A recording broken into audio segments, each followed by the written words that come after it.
and Director Dr. Yumiko Yakozaki, Director to UNESCO ICBA, Dr. Remember Mimiange, Child Protection Advisor, Peace and Security Department from the African Union Commission. And of course, you are also representing Dr. Ruksako, a focal point and training and capacity development for PAS, the African Union Youth for Peace Department, and Mr.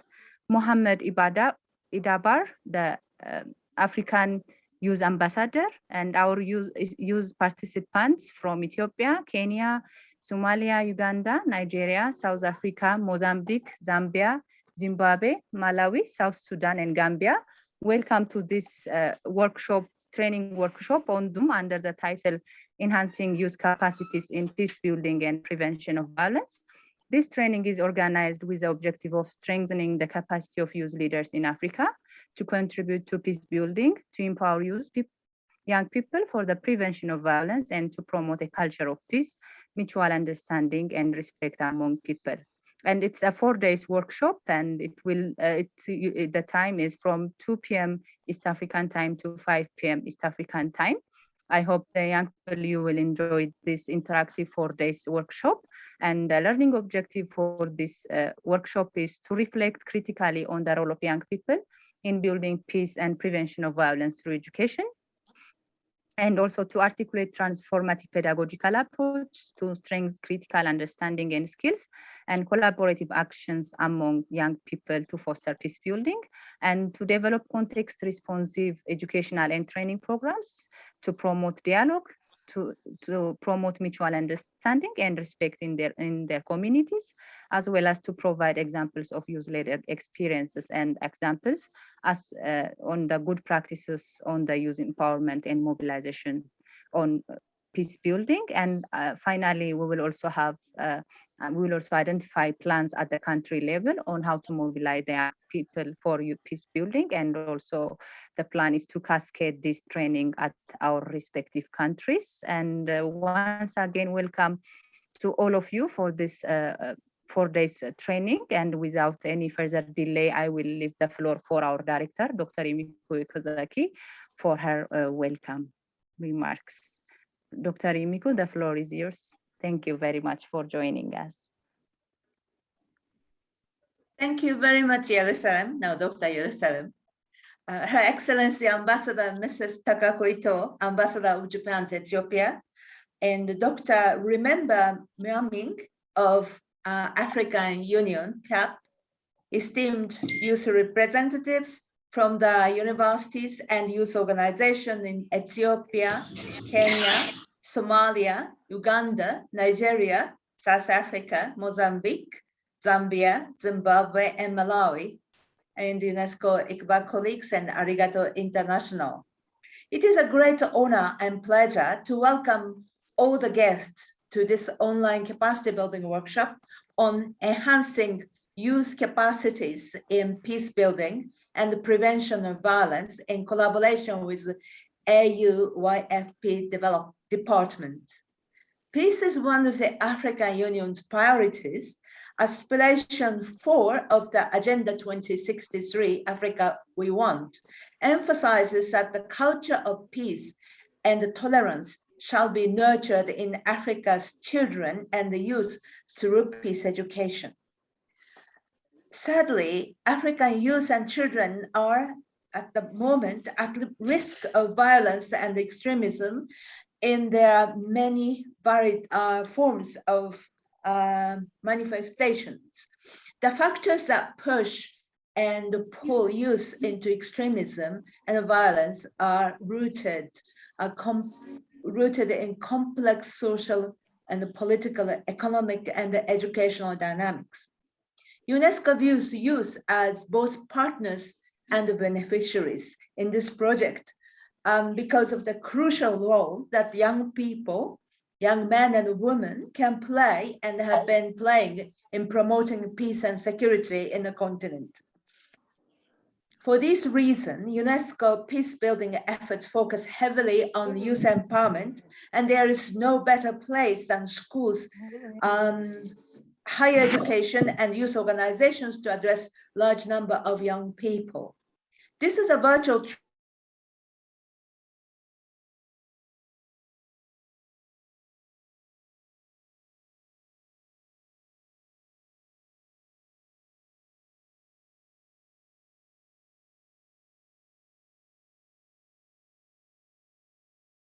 is not only the right thing to do, but the smart thing to do.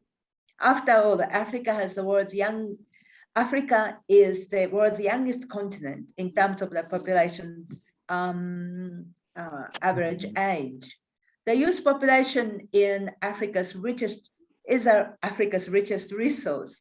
Just think of the ingenuity, fresh perspective, energy, and hope within yourselves and your peers. With your engagement, we can build a more peaceful and a prosperous future, not for you, but with you.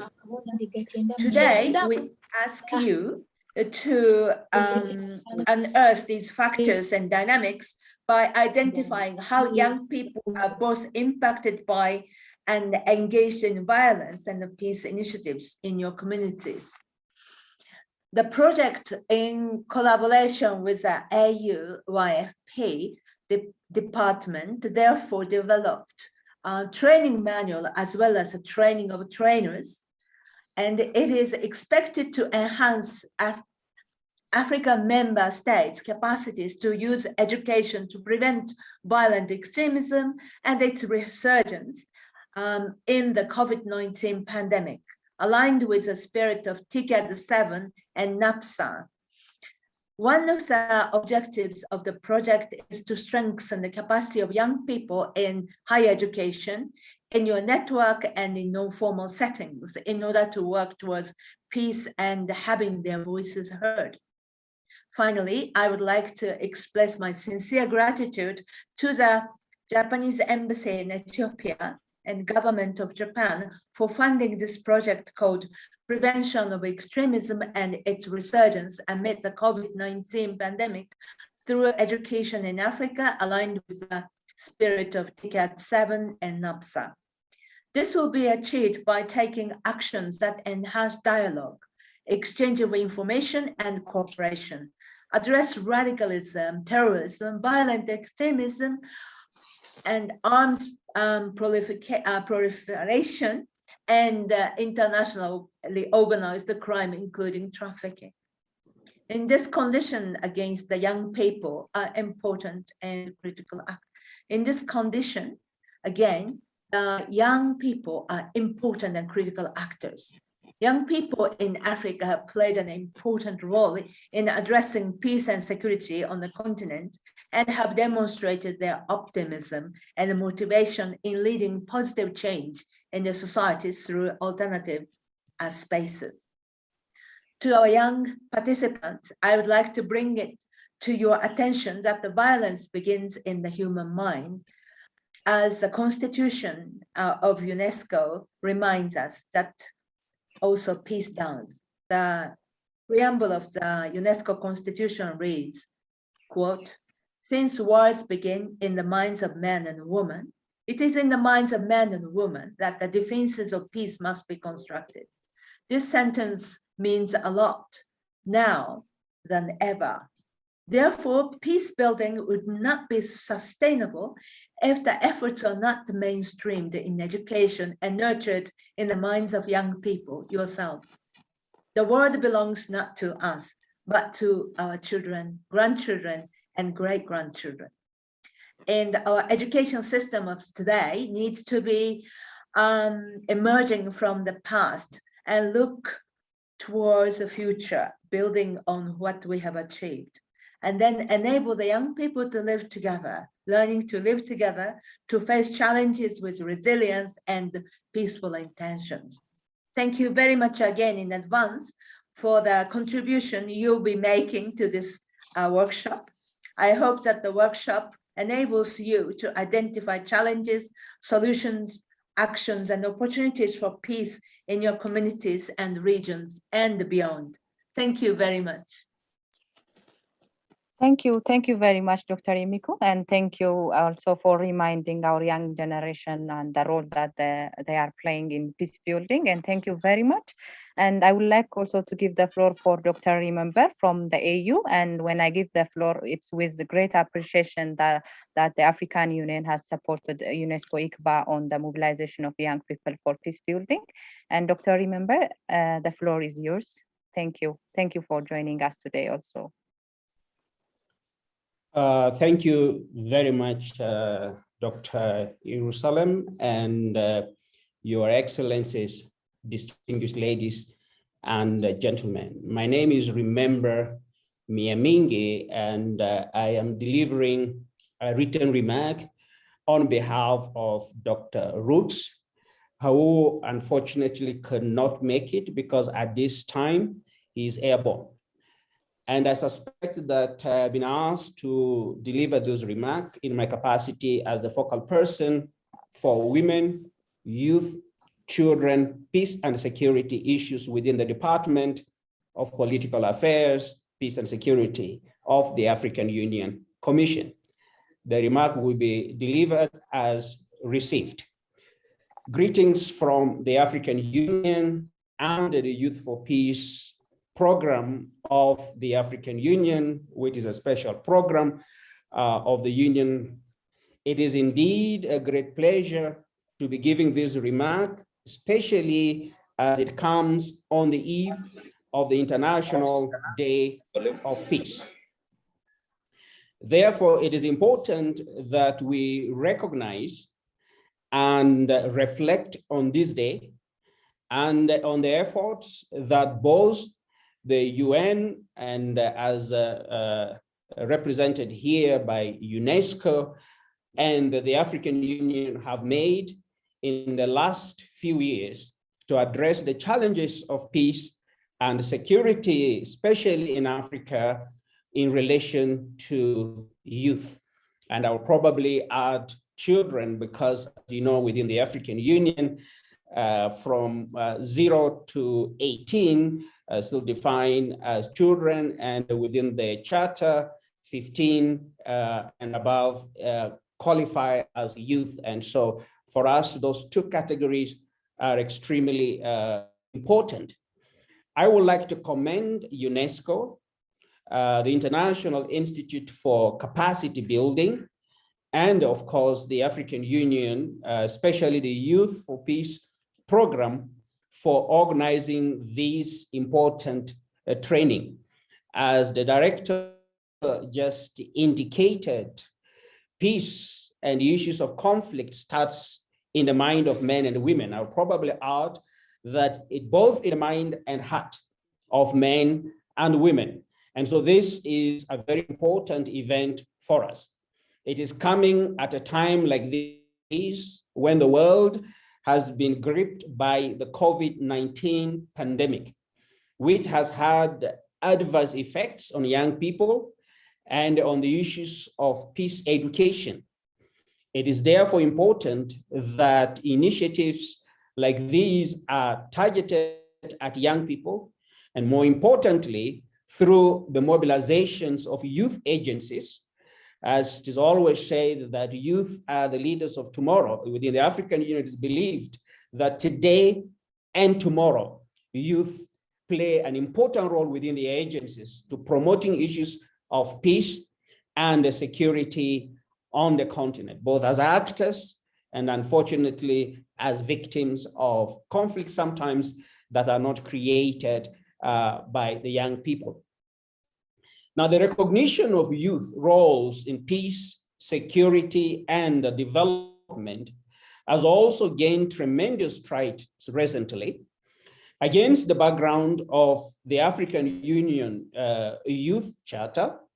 The African Union inaugurated its Youth for Peace Africa program in September 2018 with the main purpose to mainstream youth and young people issues into the continent's peace and security agenda. So within the African Union, the issues to do with youth participation is mainstream within the African peace and security architecture. So, and therefore it takes effect from conflict prevention, conflict management, and the conflict resolution of the agenda of the African Union. So since 2018, the normative framework on youth, peace, and security has evolved, including the completion and the endorsement of the AU study on the roles and the contributions of youth to peace and security in Africa 2020, as well as to mainstream youth into the continent's peace and the security agenda, as this is demonstrated by the adoption of a continental framework on youth, peace, and security in 2020 by the African Union Peace and Security Council.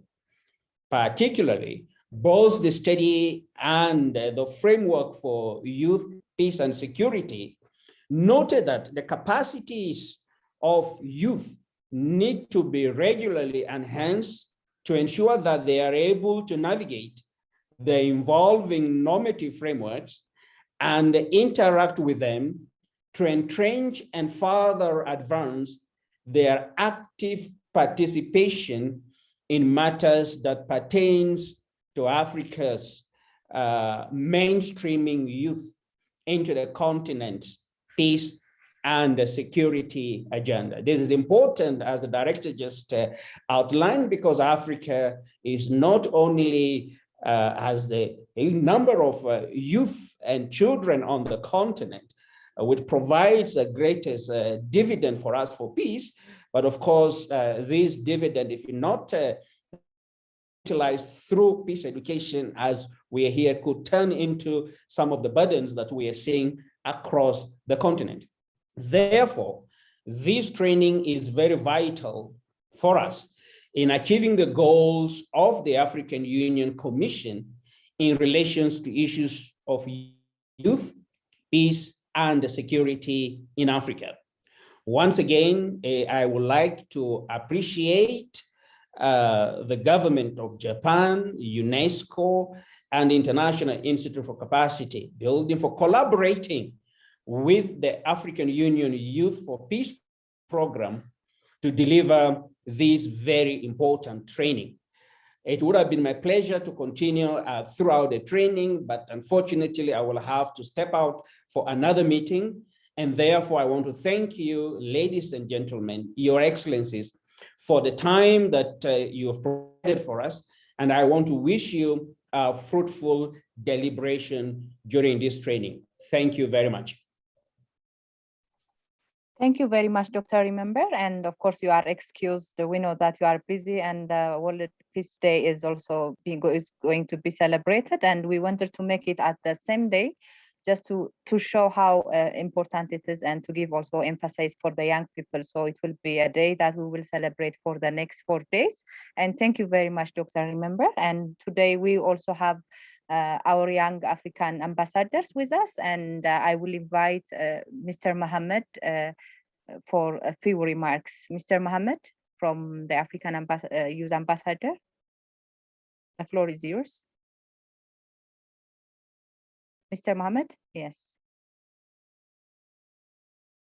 Are you with us, Mr. Mohammed? Is it Mohammed? Is it Al-Bashir Mohammed or Mohammed? Mohammed from Libya. Oh, okay. Yes, sorry. Okay, if he doesn't join us yet. Okay, so I will pass the floor for Her Excellency, Ambassador Iko, and Your Excellency, the floor is yours, and we will humbly ask you to open this workshop officially. Your Excellency, over to you. Thank you. Yep. Yes, Dr. Yumiko Yokozaki, Director of Unesco Ikuba, representatives of the AU YFP, esteemed youth representatives from universities and youth organizations in 10 African countries, and dear colleagues and friends for peace in the world.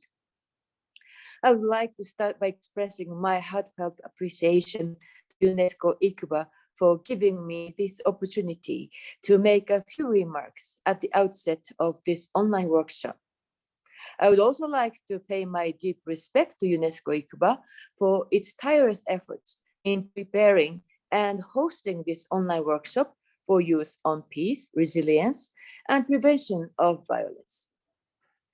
This online workshop is organized under the project entitled prevention of extremism and its resurgence amid the COVID-19 pandemic through education in Africa, funded by the government of Japan.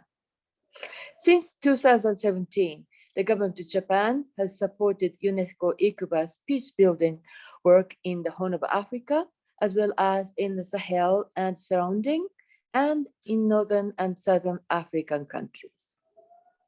As a friend of Africa and a truly peace-loving nation, Japan proposed the new approach for peace and stability in Africa, or NAPSA, during Tokyo International Conference on African Development, or TICAD 7, in August 2019. The proposed activities for NAPSA include Japanese support for institution building and human resource development. UNESCO Ikuba has partnered with the government of Japan for teachers' capacity building in peace building from March 22 to March 2021. The commitment to maintain international peace and security is the very foundation of the United Nations and UNESCO. 70 years ago, with high aspiration for peace, Japan joined UNESCO, which was the very first international institution that Japan joined after the Second World War. This fact shows how Japan placed its emphasis on education and cultural peace after experiencing the disaster of the war. Until today, Japan continues to share this commitment with the international community and places a high value on peace creation and peace building through education. The government of Japan strongly supports education for peace building and prevention of violence, not only the visible direct violence, but the structural violence that is driven by root causes. Silencing the guns in Africa by the year 2020 was one of the African Union's most important aspirations. Aspiration 4 of Agenda 2063 emphasizes that a culture of peace and tolerance shall be nurtured in Africa's children and youth through peace education.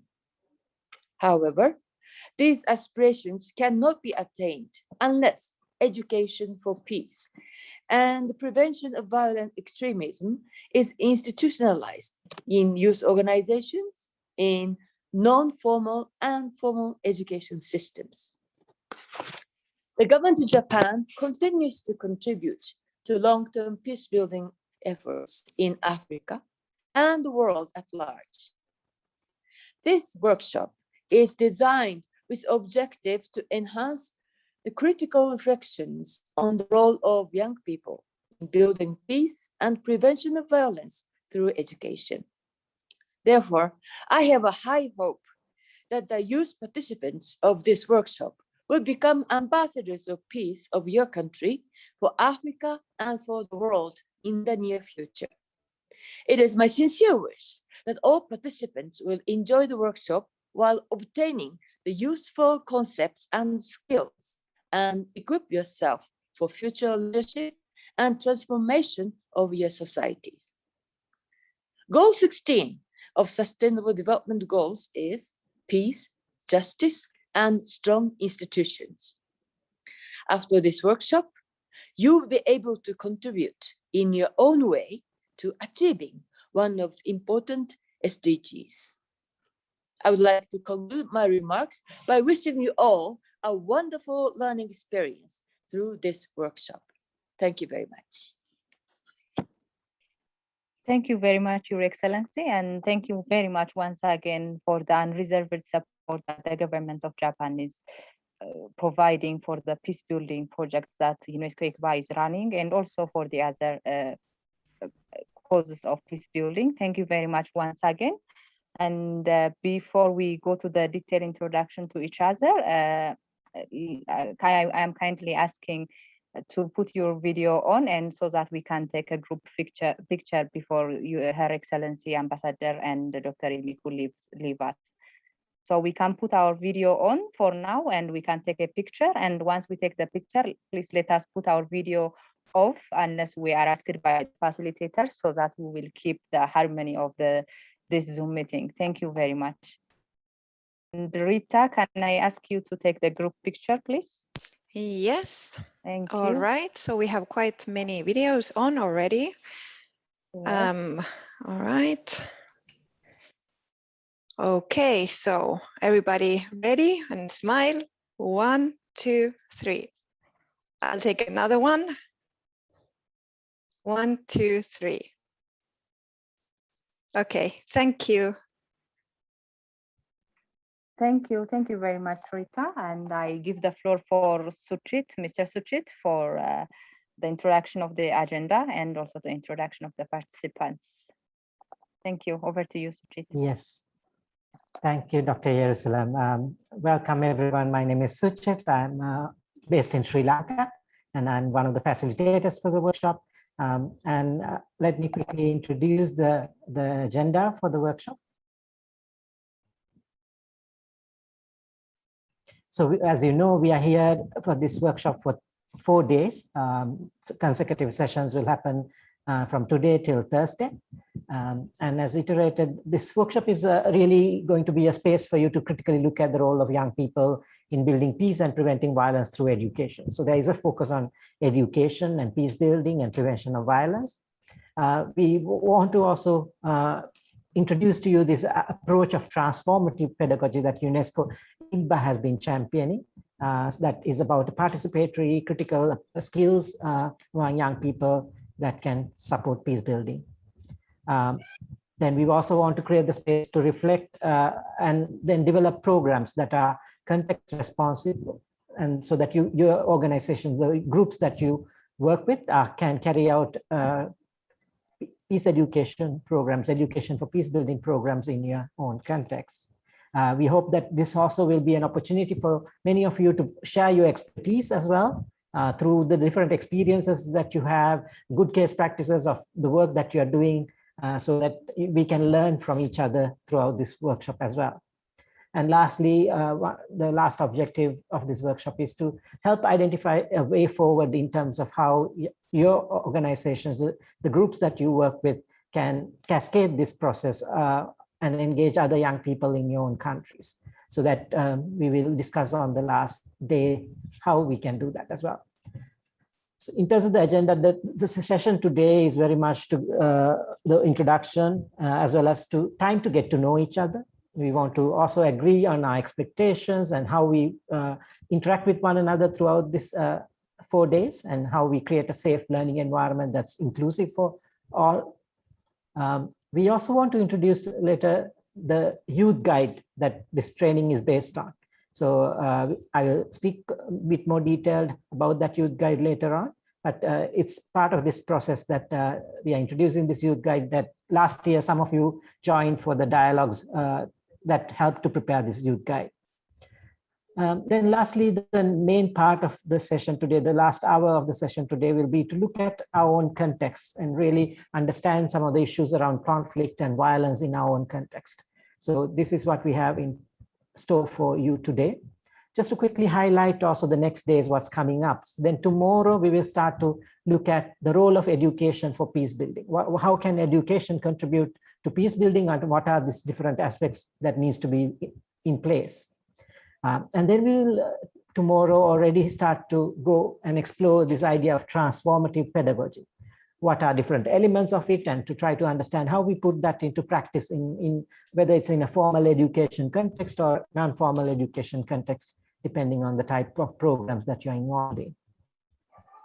Day 3, we will go more detail into trying to put into practice this idea of transformative pedagogy, looking at the practical aspects of designing learning activities and facilitating learning activities. On the last day, we will have time to then think a bit more at a programmatic level. If we want to run a program based on transformative pedagogy, how do we run that, to design that, and to think of also monitoring and evaluation processes or monitoring progress when we run such programs. The last part of the workshop is to then think of the ways forward, as I mentioned, to develop action plans so that in each country there can be some concrete actions following the training. We also want to create a space at the end to look back at the training, to reflect on our key takeaways and agree on the next steps going forward. So this is what we have in store for you. Each day we will start at at 2 p.m. East Africa time, and then go for 3 hours with a short break in the middle. I hope that you will be engaged throughout this workshop. Our plan is to make it interactive, create opportunities for you to work in groups and share your perspectives. So I hope that you really do engage and make use of this opportunity. Thank you. So with that, maybe then I hand over to my colleague to get us started with this getting to know each other. Richard, can I invite you? Oh, actually, maybe before we get to know each other in the full group, maybe I will introduce the facilitators team for this workshop as well. So just to quickly highlight who will be joining for us today as the facilitators. Richard Ape. Richard is going to take over just after me to facilitate the session. Richard is originally from Nigeria, but now currently based in France. We also have Mena Mosba. Many of you from the YPS network might know Mena. Mena is based in Egypt and is a strong advocate for women, peace, and security agenda. Then we have Michael. Michael is based in Addis Ababa, but is also from Nigeria. And Michael is a strong champion of the SGDs and the peace building work. He's a colleague of mine at Arigato International Nairobi. So this team will be helping to facilitate the workshop, of course, with the support of Dr. Jerusalem from UNESCO ICPA. Richard, then maybe I hand over to you and we continue with the getting to know each other. Sorry, thank you very much, Sushit. Thank you to all the initial presenters. And I'm so excited to see all of you now in your pictures, but of course, when we opened that video earlier, and I hope we would have more opportunity to see each other's faces and smiles as we go on during this session. So to get us started, I just want to do a quick temperature check. So if you are quite excited to be in this session and you came out of your own will, of course, maybe you can use the reaction button and to give a thumbs up. Let me see if you are quite excited to be. I want to be sure that people are excited to join this training. Yeah, I see a round of applause, thumbs up. Yeah, good. Okay, that's really wonderful. Yeah, I see good energy in the room. Okay, that's wonderful. Okay, so instead of getting us to just know our names and our countries that we already saw some of you doing in the chat, which is very good, we want to go a little bit more to know each other better. Since we're going to be working for the next 4 days together to build peace and to create network that will help us to foster peace, both in our specific communities, but also across Africa. We are hoping that we would get to open up to each other to know what we like, probably what we don't like, and how we can work together and maybe see what is similar between each and every one of us.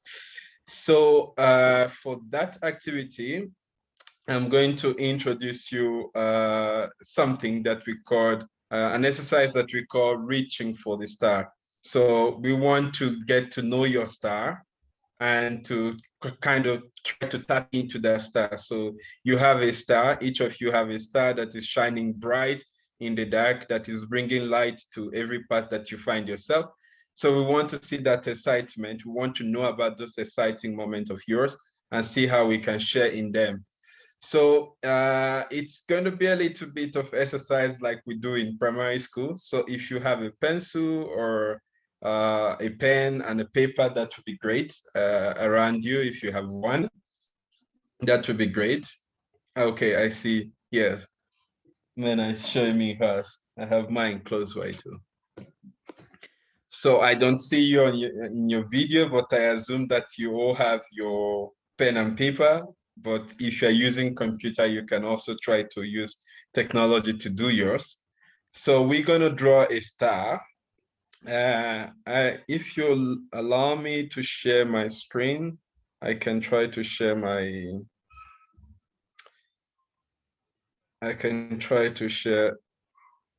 what I have as a screen.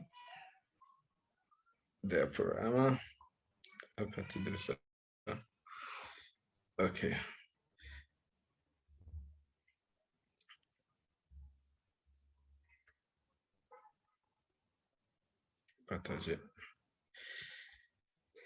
Yeah, so if you have, we're gonna ask you to draw a star that have a 5 points. Normally stars can have many points depending on how you look at a star. But if you have something like this that looks like mine on screen, that would be great.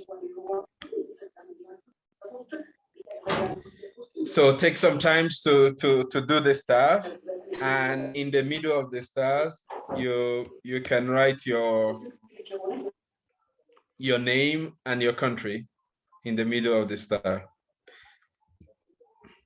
So I'm going to share the whole file because now I'm not able to navigate between sharing the screen and changing the videos, the point of the stars. But just do a 5-point star with your name and country in the middle.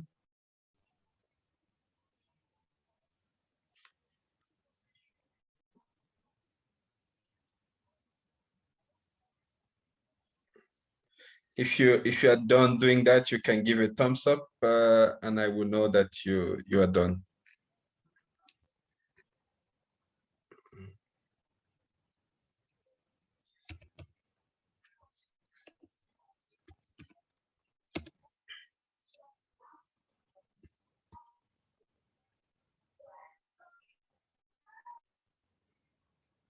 So I guess you are done. So in the, yeah, I see Director Yumiko is done. So let's see more people with thumbs up. Great. In the first part of the star,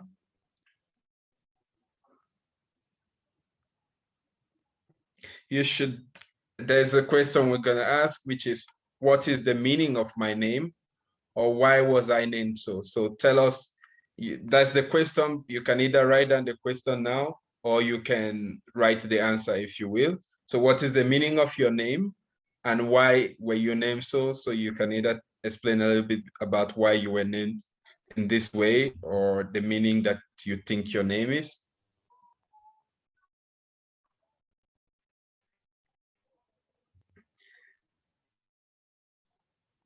Each time you finish, I would encourage that you give a thumbs up and I can go to the next one. In any case, I'm going to share all these stars soon so you can see them. So what is the meaning of the name in the top of the star?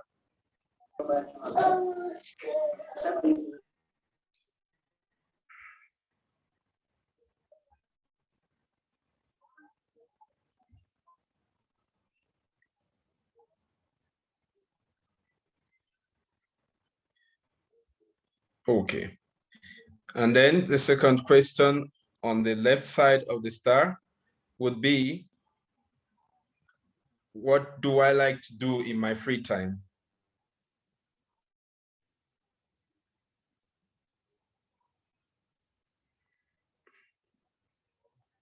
What I'd like to do in my free time. So I'm sharing the whole star to you so you can answer as the question is. Then the third question on this part would be someone that inspires me. The fourth one would be something I'm really good at, a strength, a talent, a skills, something that you are good at and that you enjoy doing. And then the last question would be, why am I involved in peace building? So this is a preconceived idea of what our star can be. It can be a different question, of course, but in this exercise, we are using these 5 questions to get to know you a little bit beyond your name and country, And so when you fill these questions, we're going to divide you into some group where you can get to share these tasks with each other in that group.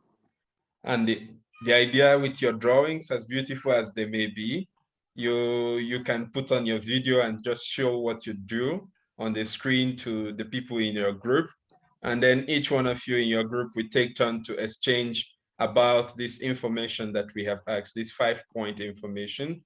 First being what your name is and the meaning of your name and why you were named so, or why you were named so. The things you like to do in your free time, someone or something that inspires you, something that you're really good at, either your strength, your talent, your skills. And then the 5th one is why you are involved in peace building. So when you are done drawing this, we will give you a few minutes to reflect on responding to them. And after, we can break you up into group where you would have to share this style with someone or some people. And then when we return to this group, we can try to reflect on who we are, hoping that you would be able to know people beyond their names and country and see some of you might have the same people inspiring you. Some of you might have the same talent or the same skills that you share. We want to see that connectivity. So in this sharing of stars. So a few more minutes, 1 or 2 to finish your drawing, and you can give it a thumbs up, and then we can divide into the group.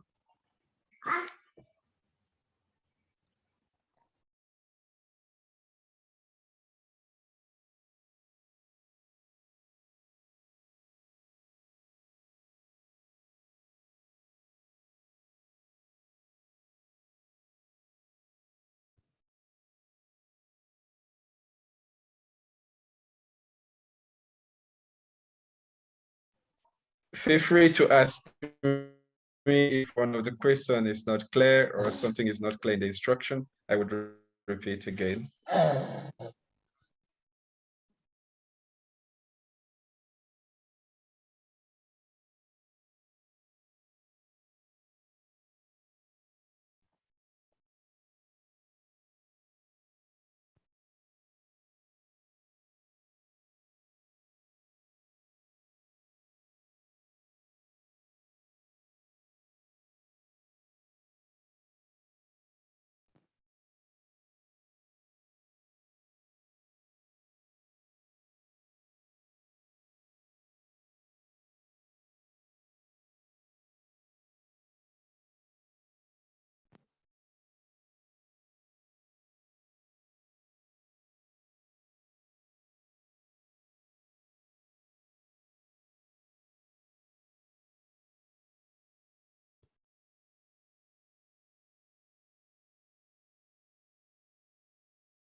So do we have more people who are ready? I see some thumbs up already. So if you are ready, we can get into the group where we would have to share our stars with others. So let me see some thumbs up. I see Mena is done. I am done. Waka is done. Super.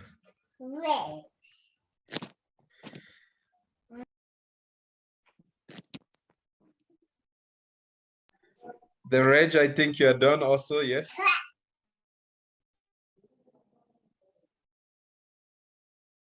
Brian is done, thank you. Okay, so let's have Sushit. If you don't mind, can I ask your help to divide us into the group, and each of us we get to share the stars in our group, and we would return back in 10-15 minutes.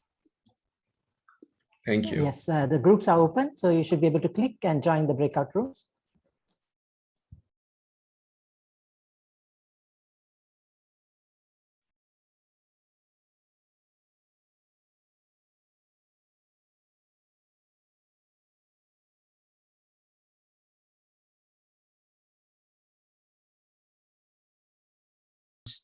Have where a conversation can start. I met Cyprian, I met Jane, amazing people. So yeah, it was worth attending. Great. Thank you, Joshua, for sharing. Anyone else wants to share before we move? Yeah. Ogutu Nyoje. Yes.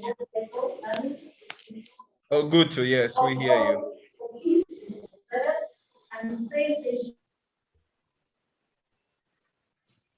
Ogutu, you want to say something? Oh, okay, great. So this exercise basically was to open us up initially, as I said, more to get to reflect on who we are as individuals. Sometimes we look at these things that we take as common, the things we enjoy doing, the people that inspires us. We don't really think about those things in our daily street day-to-day activities. But when we create this kind of moment, sometimes you get to internalize and to think, oh, come on, who inspires me actually?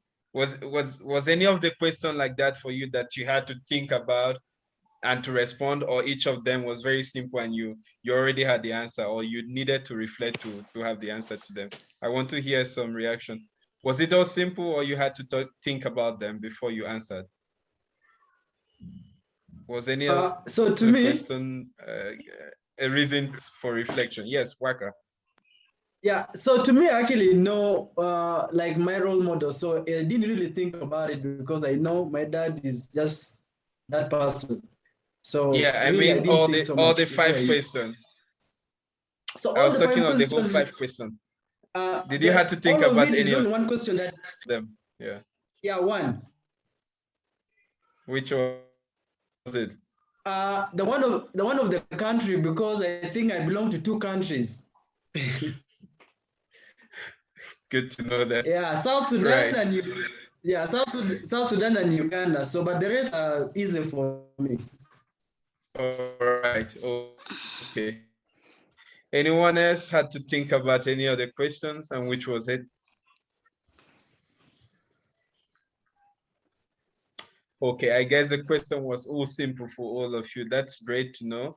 But anyway, yes, then when you think about yourself and then you are able to share this part of you, what you enjoy and what you like to do with other people, and try to find, and I mean, without even discussing, you see that in this group, we already have a lot of similarities. And as small as we are how many? About 30 something. We have so many of us that have similarities. If you multiply that and you spread that into the bigger society, you will see that even in your community, in places where you find that there are conflicts, there are violence, or whatever the case may be, when you get to interact, when you get to share, when you get to open up to each other, there's possibilities to see that there are so many things that you agree on. There's so many common points, so many common interests, so many common inspiration, and things that you enjoy from this moment, that as we are opening up this space to dialogue with each other, that we find the similarities and common grounds where we can work together to build peace together. We can also bring that kind of interconnection with us to try to build those cooperation in our schools, in our job, in our community, in our country. And if we all can find and try to tap into those common points and those relationships that and those things that we enjoy doing, I think we will be able to build a peaceful world. So with this, I'm going to leave us. hoping that starting from now on, we feel comfortable to share with each other and try to explore more areas where we can work together, how we can collaborate to build a peaceful Africa and a peaceful world. So thank you, and I yield back to Sushit and Mena for the following section. Thank you very much, Richard, for this wonderful activity. I think we have discovered a lot of similarities and differences between us. I would just ask Sushit to start sharing the screen.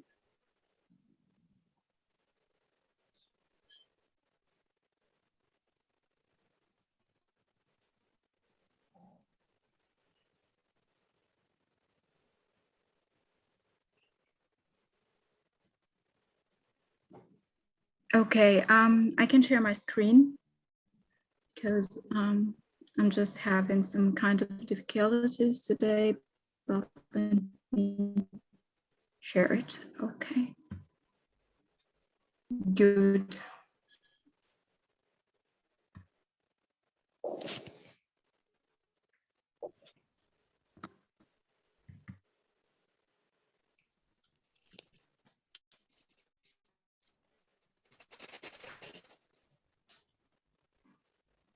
I hope you are able to see my screen now. Okay. Taking the talk from Richard and from all your thoughts, I would like to start drawing a tree of expectations with you. But before we start, I would like to ask you, do you know that Africa contains about 15% of the world's remaining forest? Well, if you don't know or you didn't know, now you know. In fact, Africa is the second to the South America in the amount of the dense tropical forests that are the most effective in removing carbon from the atmosphere. Therefore, I would request you to agree together on how we can ensure as well an environmental friendly learning space here during today and within the next 4 days of our workshop. To do so, we are going to plant our tree, as you can see it on the screen, and we will call it Tree of Our Own Expectations. Our tree will consist of 4 main parts, but before I start explaining each part, I would request you to use the chat box to respond to each part of the tree as long as I go forward in explaining the 4 main parts of our tree. We will start by the roots, and as you know, the roots is the strongest part of the tree. The roots here will actually reflect on our attitudes, our academic background, our achievements, expertise, as well as our talents. We may link the roots to the activity we had with Richard about our star. Then we move to the trunk, which is the second part and the most important part. The trunk will represent a guideline for working together. For instance, the trunk could refer to keeping the management of the time, allowing a fair atmosphere for everyone, no interruptions, respect our differences, things that we could refer to keep the learning environment safe. The leaves will represent our outcomes or expected outcomes from this workshop.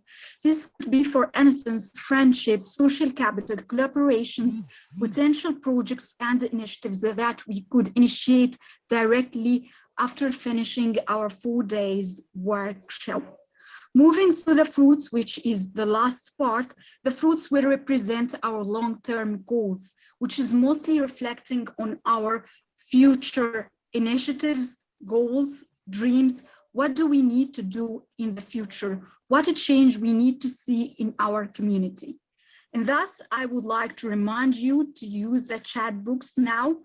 I'm sorry, but I'm not able to see the chat anymore because I'm sharing my screen, but I would like you to use the chat box to reflect on the 4 parts of the tree, starting with the roots, moving to the trunk, then to the leaves and the fruits. To do so, I will give you about 2 to 3 minutes, and then we will open the floor to share and reflect on your tree.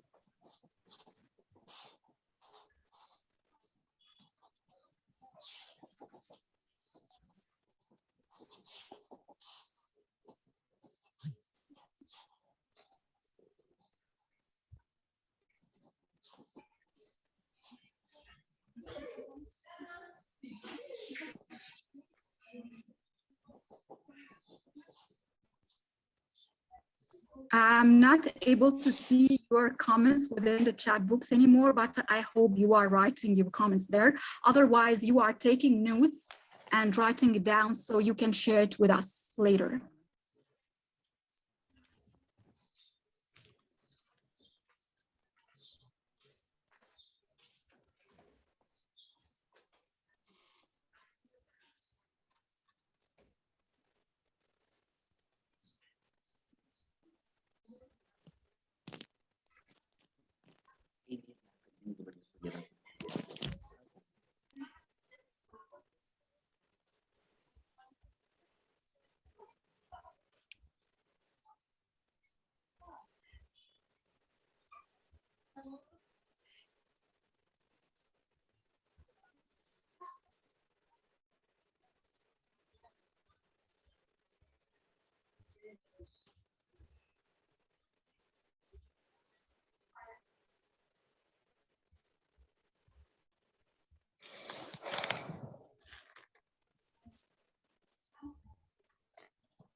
We will have 1 more minute, so you can share more within the chat box. Then we will open the floor to start talking directly about our roots, our trunk, our leaves, and fruits. So Mena, the participants are asking what the task is again. Okay. Okay. The task here is to draw on our tree of expectations. The tree of expectation is going to be used as a guideline for all of us during today and within the next days of our workshop. Our tree of expectations consists of 4 parts. The first part is the roots, which is the strongest part. It's mostly connected to the first activity that we have done with Richard, reflecting on our attitudes, reflecting on our skills, our strengths, what we are bringing to today's workshop. Then we move to the trunk, and the trunk will be the guidelines. The guidelines, ethics of code or conduct that we are going to agree on within the workshop. This is mostly reflected on the time management, respecting each other, respecting our differences. For instance, moving to the leaves. The leaves are our expected outcome from the workshop. It could be projects, initiatives together, developing a social capital or friendship. And the last part, which is the long-term outcomes that represent the fruits. Could be dreams, goals, then our future or projects or a change we need to see on an individual, organizational, or community level. I can see a lot of comments within the chat box. I will now stop sharing my screen and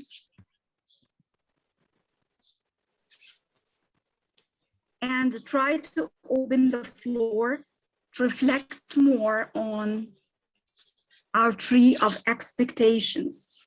So whoever is ready to share his or her tree, please raise your hand using the raise a hand tool within the options in the Zoom.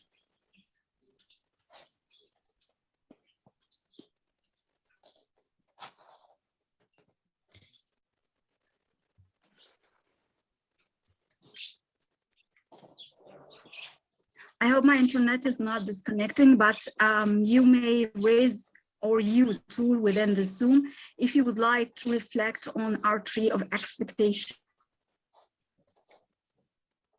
The things that you have commented and the things that you have written down.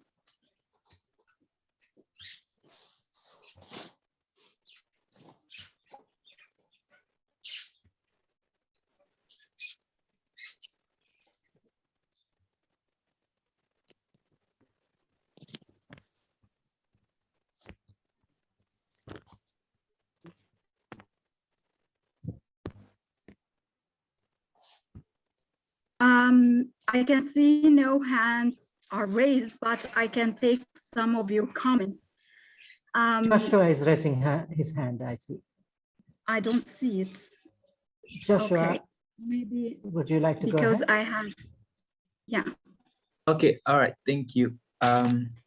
So I have done my tree and I have written my points in forms of the parts of the tree that we have. We have the roots, the trunk, we have the fruits and the leaves.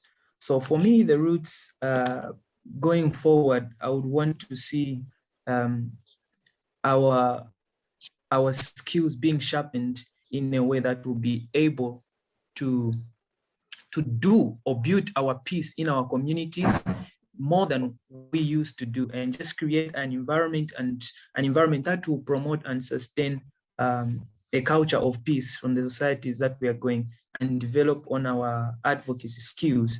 And when it comes to the trunk, I think every team that needs to work together needs to respect each and every submission and contribution. I feel that there should be no personal attacks directed at each other's contributions. And I feel that we need to respect time when we say, okay, this time, we are going to do this activity in a particular time, or this assignment is supposed to be done in a particular time. I think that needs to be honored and just given the time that it deserves.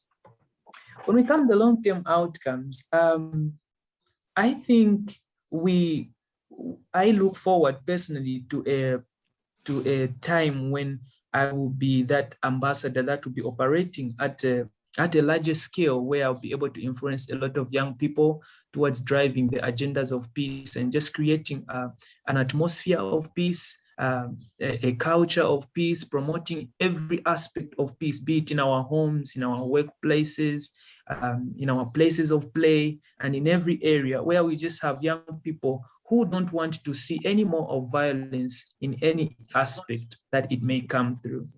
Thank you. Thank you very much. I think Michael can go next. Michelle, I'm sorry, not Michael. Michelle can go next. Thank you, Mena. I am honored to be a part of this training. I am expecting an attitude of learning, since this has to do with pedagogy. I'm expecting an attitude of learning, relearning, and unlearning. And this will help us because we are all coming from different backgrounds where people know different kinds of knowledge. And we are supposed to be able to merge and marry the knowledge that all of us have and unlearn that which is not useful for this training, as well as relearn that which we can implement for the purposes of this training. For the outcome, I am expecting implementable recommendations at community level, first of all, and then maybe country and continental level.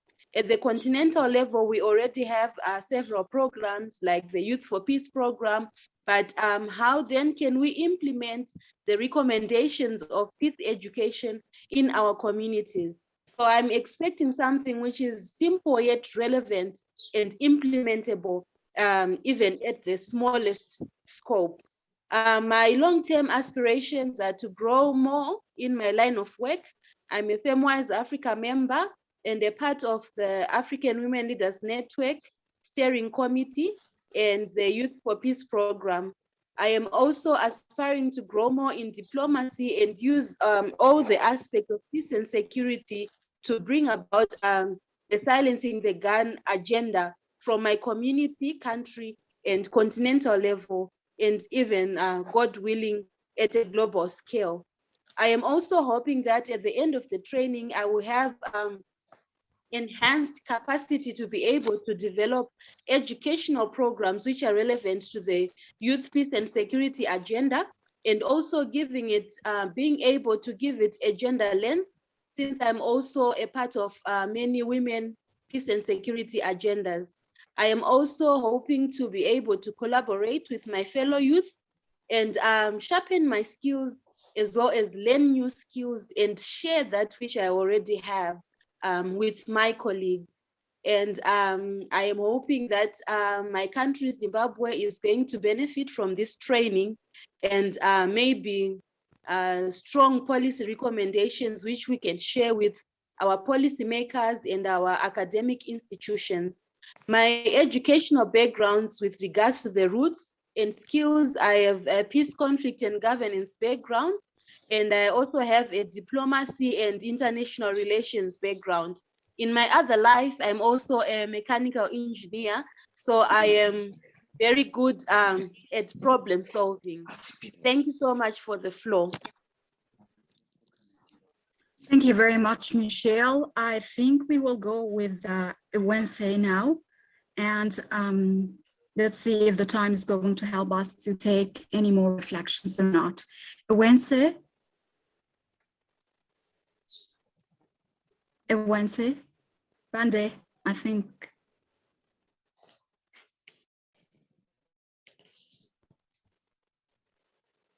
Wednesday, yeah, please go ahead.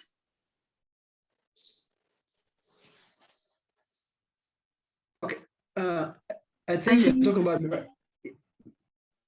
Okay, we can go with Ruth now. Yeah, so okay, when I look at, so let me look at the tree as the root first, because we all know that if the roots are dead, the tree will just die automatically, right? So I look at the root as capacity building, because out of capacity building, I get to learn and I get to actually do what they call meaningful participation as the youth in the international level and in the national level as well. So when I look at the outcomes, yeah, when I look at the, so when I look at the outcome, so I look at the influence, like me becoming influential youth in my community and in the international community as well. Then when I look at the long term, I actually look at me acquiring a knowledge that is completely holistic in size, so that I can actually be advising other fellow youth in a knowledge kind of point of view. Because like usually as youth, we actually advise others without actually having the content. So out of these sessions that we're having, I would love to actually get all that knowledge that give me a holistic understanding of different views and different views from my fellows from different countries in Africa, so that I can actually use the same knowledge to advise the youth in my country and then also be part and coordinate with those in other countries. Yeah, that's the long term that I will look at after this session. Thank you so much for the opportunity.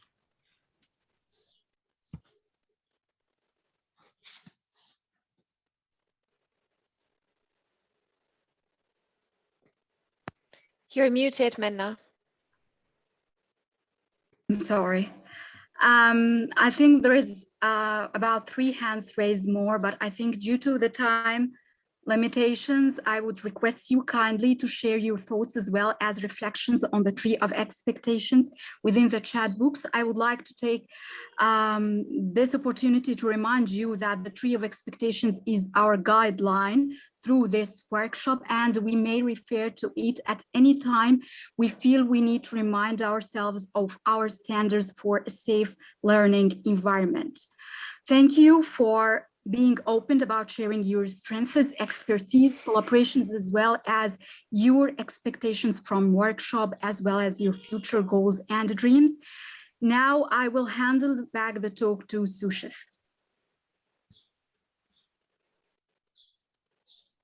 Thank you, Menna.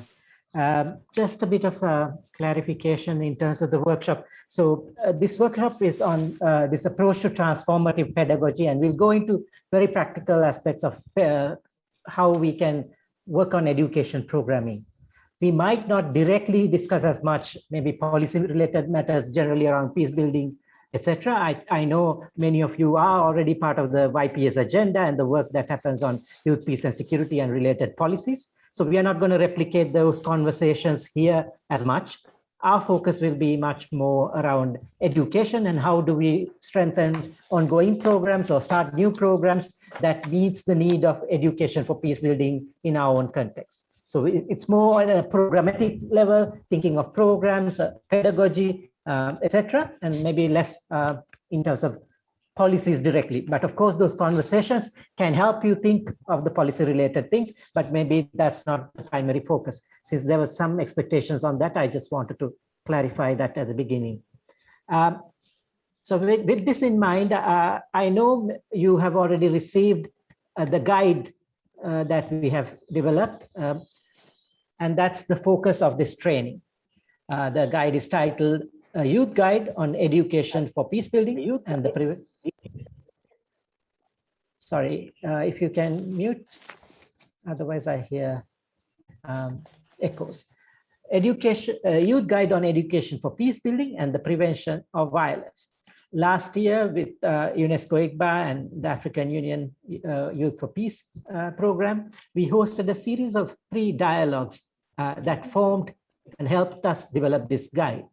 The guide is focused on, as I said, on the role of education for peace building. And if I am to highlight some of the key objectives here, this guide is looking to create critical reflections on the role of young people in building peace and prevention of violence through education. We also want to introduce, as I said earlier, transformative pedagogy that can strengthen critical understanding, skills, and collaborative actions among youth to foster peace building. So we are talking about a pedagogical approach where young people, through the peace building, peace education programs that you run, will empower other young people to think critically about the issues facing your communities, and then develop skills, and also working together to address some of those issues as peace builders themselves. We want to enhance the capacity of your organizations, you as leaders, to develop programs that respond to the need for mutual understanding and dialogue in the communities. And through this process, we want to highlight youth-led experiences and actions and good practices that are related to youth engagement for peace building through education. So as you see, this guide is structured with different chapters. There's 7 different chapters. Some of this is what we've tried to relate to during the different parts of the training. So for example, today's session will go into the topic of our context, the dynamics of young people's engagement in peace and violent issues across Africa. So we'll later in this session today, we will try to discuss and analyze some of the issues related to conflicts and violence and peace building that is related to our own countries. Chapter 2 then looks at the role of education for peace building, and this is what we are going to explore tomorrow, as I mentioned. How can education play a critical role towards peace building? Not just telling people about peace, but really empowering them to be peace builders. We are also going to then, in chapter 3, it introduces this approach to transformative pedagogy. I'll take you through this chapter very briefly later. Then chapter 4 is a user's guide that is focused on how you can develop programs. So maybe it's a good guidance, you'll find it a good guidance on how you can develop an education program that's response to this transformative pedagogy approach.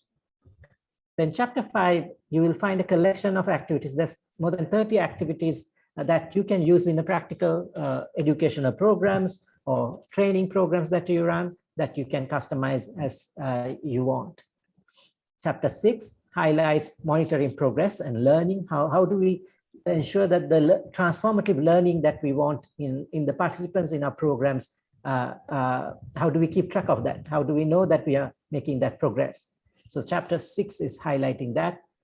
Chapter 7 highlights some case studies of good practices from different parts of Africa, youth-led actions and different programs that are really empowering young people related to education. So I invite you to take a look at this guide in detail, read through it. If for those who prefer to read in French or Arabic, this has been already translated to French and Arabic, so kindly request and we will be able to share those copies as well. And then if you go through it, you'll find that there's some important information, and I want to just quickly go to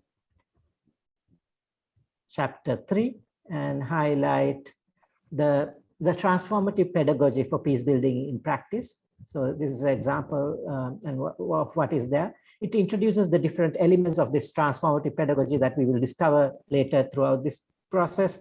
It gives practical tips. How do you integrate this into the design and the facilitation of the programs that you implement? So you'll see the different elements and practical strategies related to that. I also want to highlight that this guide is developed as part of a process as UNESCO IGBA has been working with teachers and trainers from the formal education sector, universities, ministries of education, since 2017 on this transformative pedagogy for peace building approach. And it's as part of this approach, there has been many trainings in different countries, but we've also wanted to engage young people in this process so that those who are in universities and young people who run non-formal education initiatives can also collaborate later on with this formal education work as well. So I just wanted to quickly flag this guide. And if you haven't had the time to go through it, I encourage you after the workshop today, maybe go through it. And each time, each day we will be making reference to it because the training will be based on the guide and then the different chapters there. Okay, if you have any questions or any comments at this point, we are happy to take.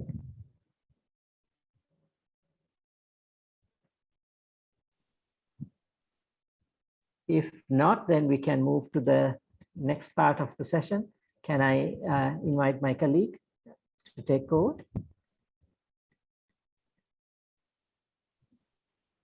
Michael. Thank you, Suchit. I think before we go to that session, if it is possible for us to just have a short break, a health break. Yes. Richard? Yes. So, yeah. I think we'll break for 10 minutes. Is that okay, Michael? That is cool. That's good. Okay. So let's break for 10 minutes, grab a coffee, grab a drink, stretch, because yeah, many times with these days online meetings, everybody's seated at the same place for a long time. Just have a stretch and grab a drink and come back in 10 minutes. Richard, while the computer, sorry. Yeah, it will be good if you keep the connections on without disconnecting while you're stepping away. And Richard, if you can help us to keep some music in the background, just so that there is something to engage the group while we are on break. Thank you. And for those who can dance, you can put your video and dance to the music. Michael, are we going to see you dancing?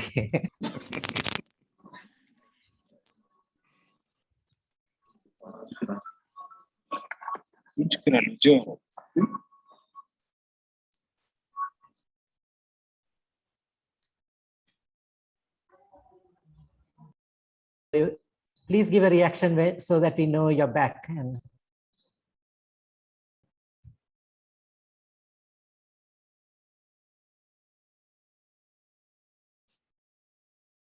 Michael, I hand over to you.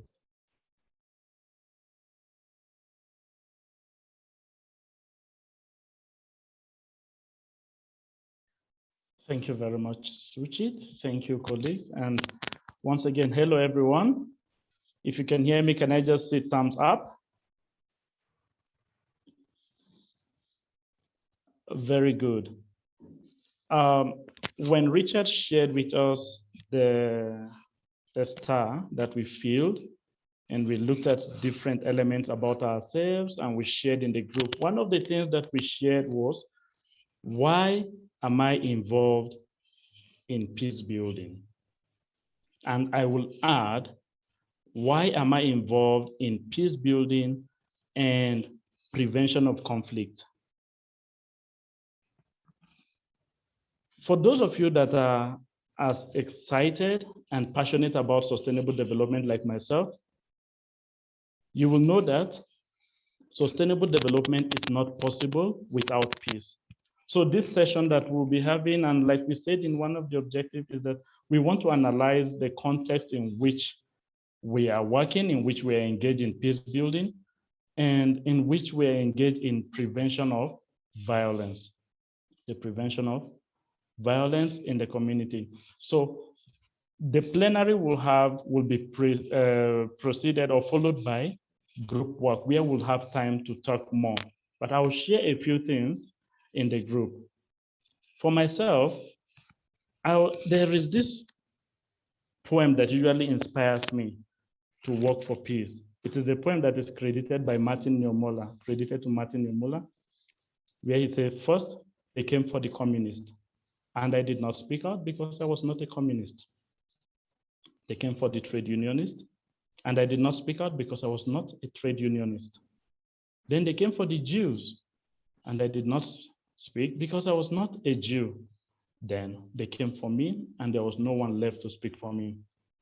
So we're going to just take a few minutes to look at, in our context, what are the components and elements. So what I will share briefly is just some pointers. Then we will have a short poll where I want to hear from us, responding to 3 questions about our own context before we go into the group.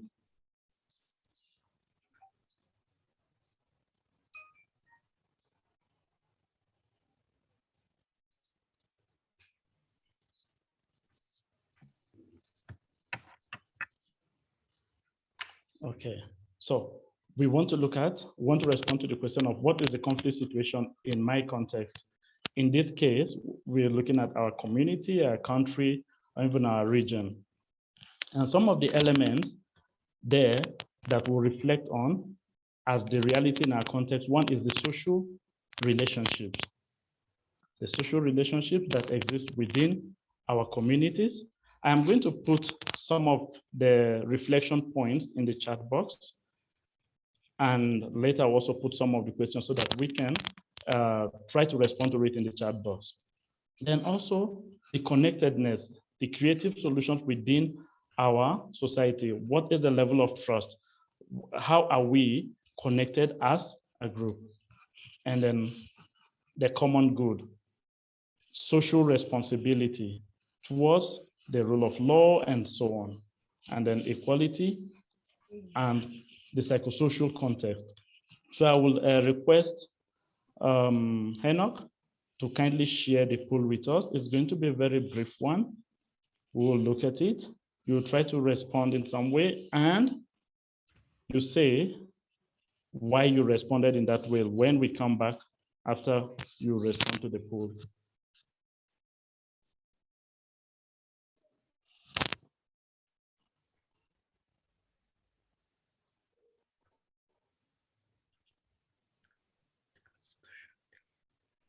For those who might not be familiar, you should have a pop-up with some questions, and you should be able to select the different answers to these questions and then be able to submit your response. So look, if you cannot see, there should be a pop-up window with a set of 5 questions asking your opinion. So let's look at the first question as you reflect on it, the political and institutional indicators. So what is the level of participation of young people in elections, town hall meetings, local assembly, and other consultation mechanisms within your community? You could choose the particular community you want to represent here, whether it's your country, whether it's your school, or it's your organization. What is the level of participation of young people in town hall meetings, in elections, in local assemblies, and other consultation mechanisms?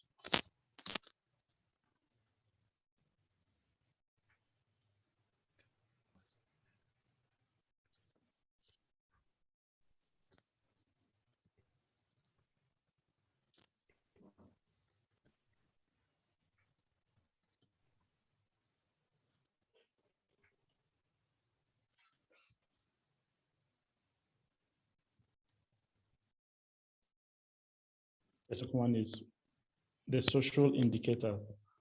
To what extent is the availability, or how available are people, individuals and groups go to for help? within your community, than in moments of violent conflict, or in moments of structural or institutional conflict that may not necessarily be violent.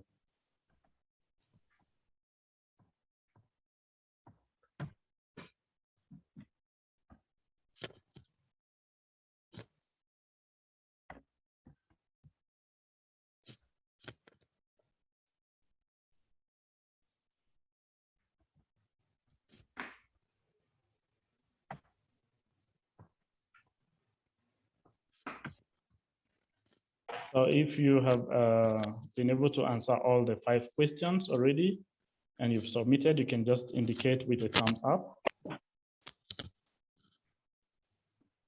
So far, we have 15 responses out of the about 30 people.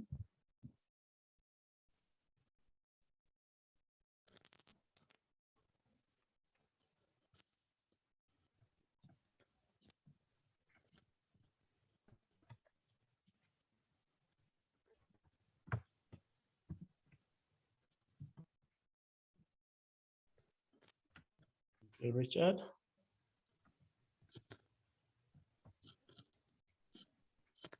Can I have more thumbs up for those who have been able to submit? I understand that there are 15 persons that have submitted already. Now it's up to 20. Oh, nice. Jane, Bramwell, Isu, Susan, thank you, thank you. Yes, Hillary, Gloria. Oh, nice. It's up to 24. Oh, good. Shall we cross 25? And then... So as you're doing that, let me just post additional information in the chat box just for information and reflection around the different indicators. These could also guide us as we go into groups to look at the triangle of violence that will guide our discussion.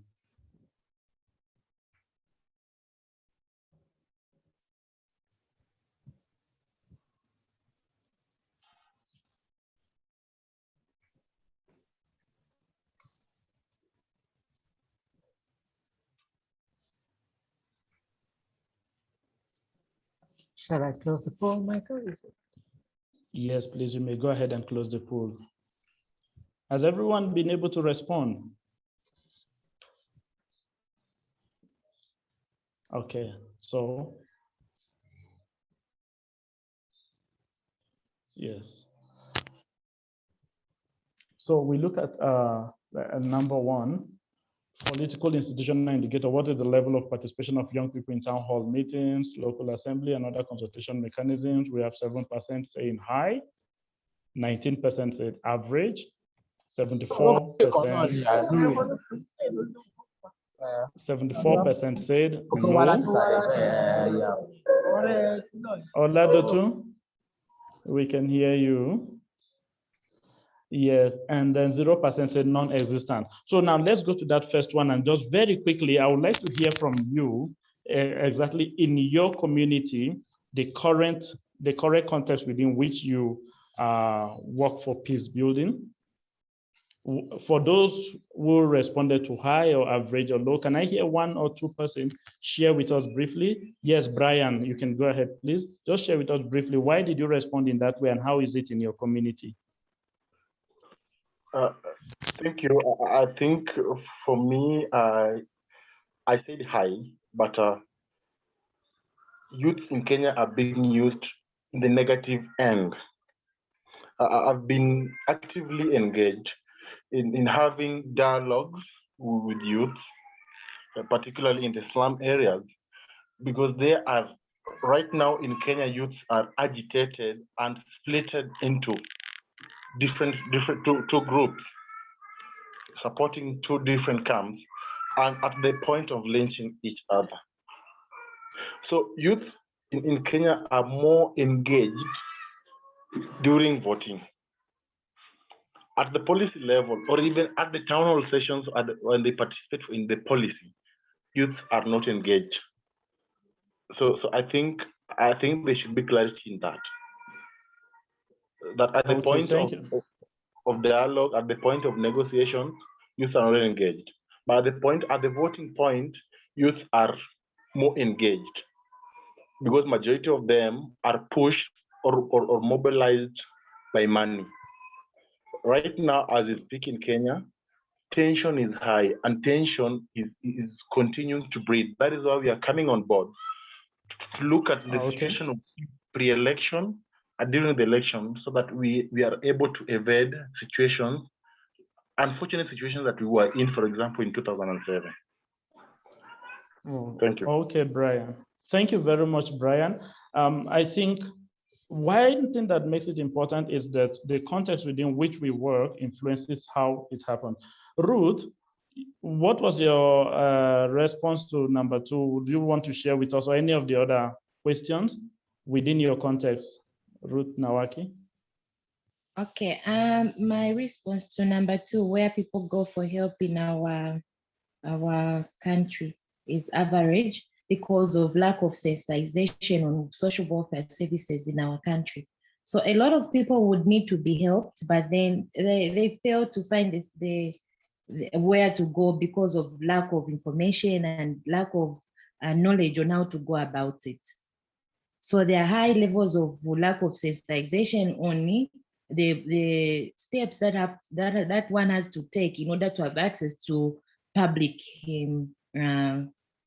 benefit services or services that should benefit everyone or all the citizens in our country. So due to lack of information or lack of knowledge, people remain without being helped.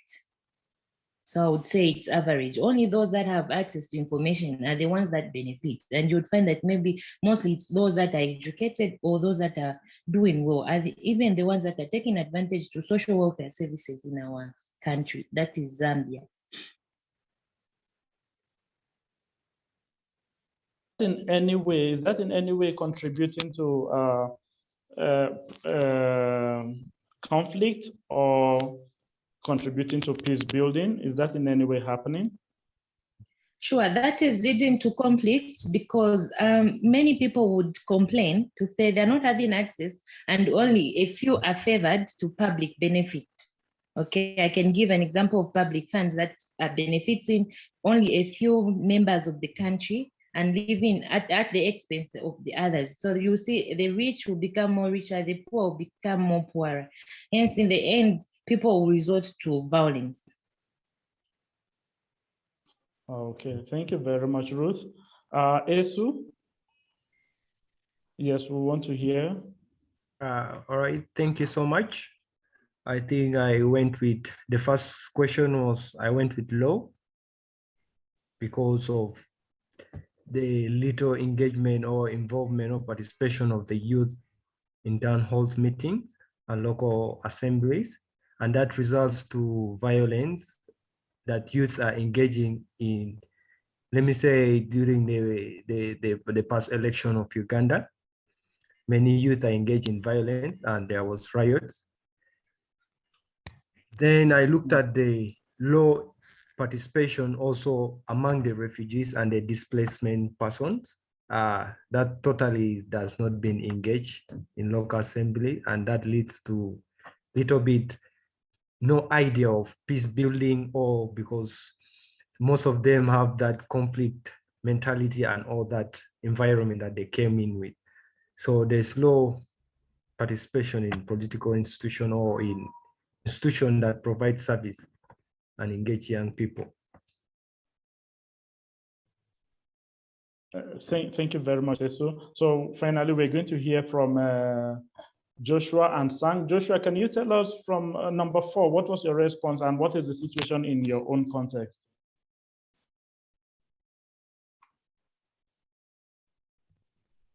Joshua, okay, so number 4, I'm just trying to go through again what number 4 was talking about. Okay, what's the existence of mechanism for resolving conflicts between groups?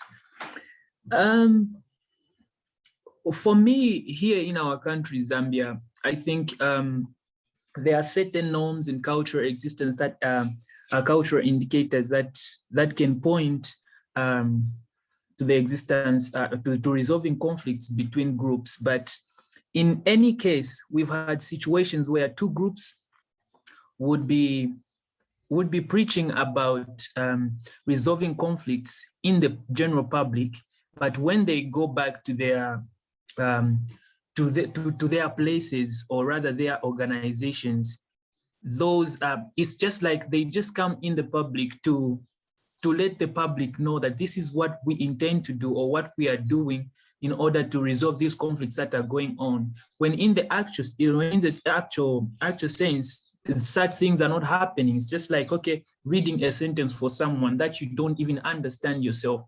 And that in itself has led to conflicts, because when we hear of those same groups and organizations fighting and causing violence in most, especially in a political realm, we have had the situation where young people would rise against each other.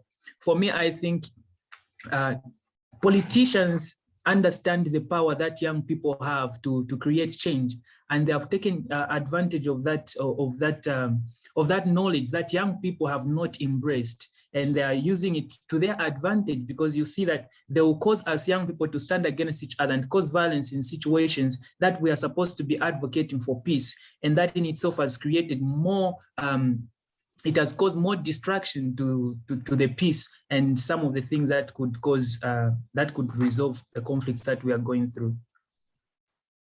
Okay, thank you very much, Joshua.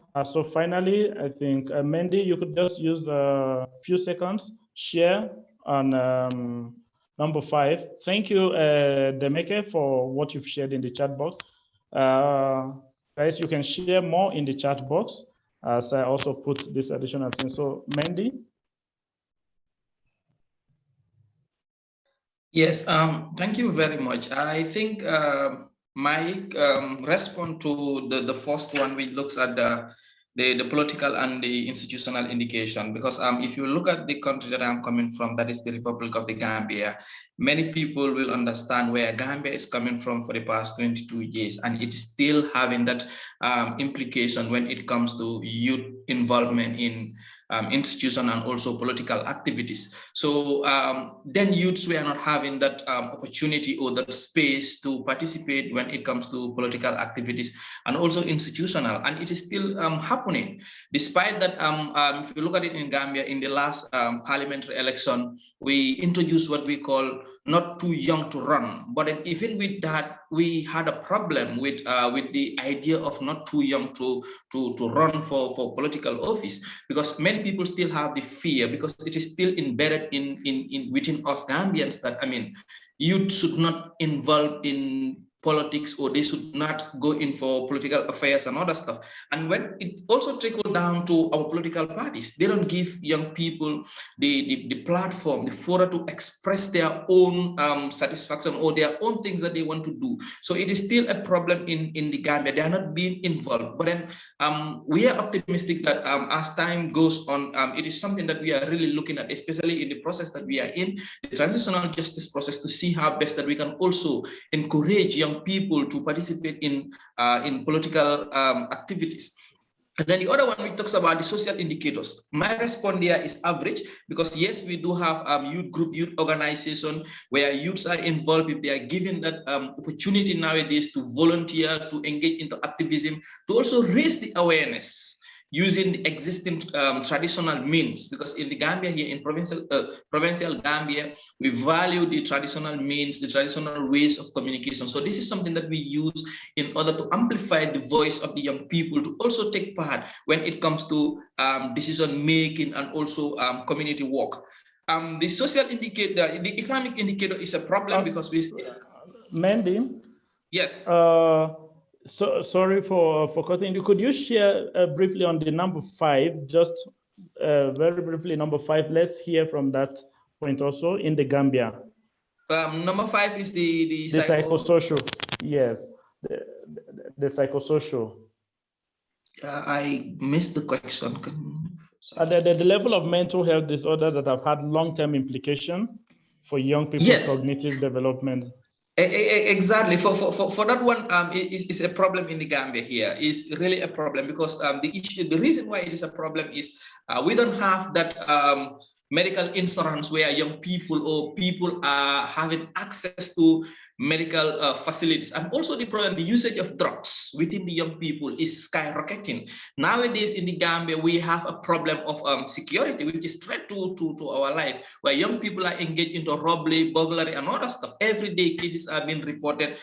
And it is because of drug. If you also go to the psychiatric center of the Gambia, which is Tanka, the number of people that are detained there are young people from the age of 16 to the age of 30, 35. So, which is really a problem in the Gambia.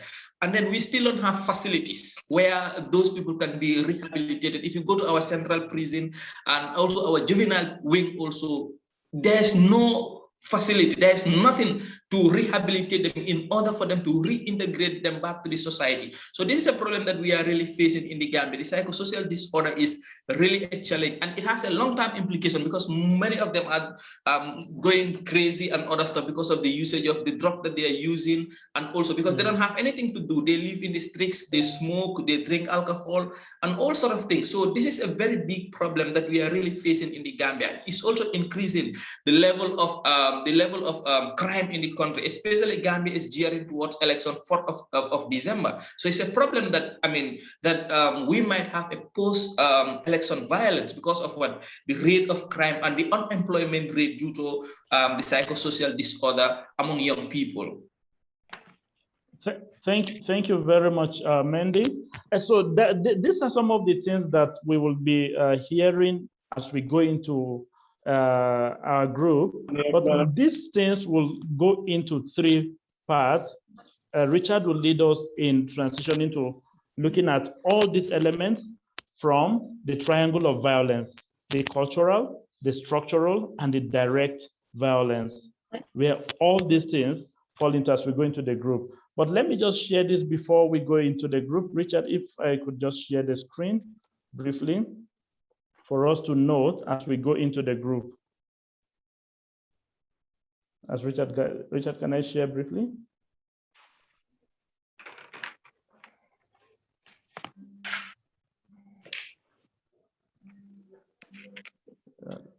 Thank you, Richard.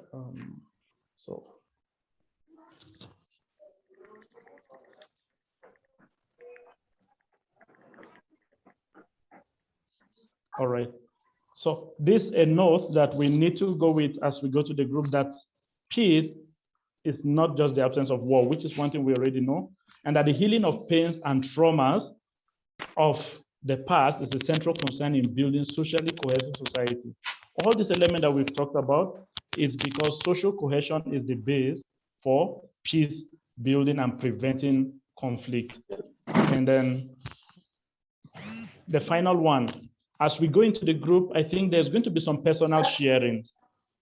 Please, if we can, let us apply the Chatham House rule that participants are free to use the information received, but neither the identity nor the affiliation of the speakers nor that of any other participant may be revealed, so that people could find that space a safe space to be able to talk. Thank you very much, and back to you, Richard, who kindly lead us as we go into the group for the triangle of violence. Thank you very much, Michael, for this exercise, and thank you to each and every one of you who already shared some of your concerns and your response to the poll. When we look at the poll from the result that we have, you see that number 1 to 4, which is providing some alternative or some approaches to solutions to violence or to conflict in society, actually have very low score, either very low or average or in the midpoint. The only one that had very high result was the psychosocial impact of conflict and that it's affecting young people in society. So whether in one way or the other, it means that there are violence, there are conflicts that are having impact in different aspects of our life in society.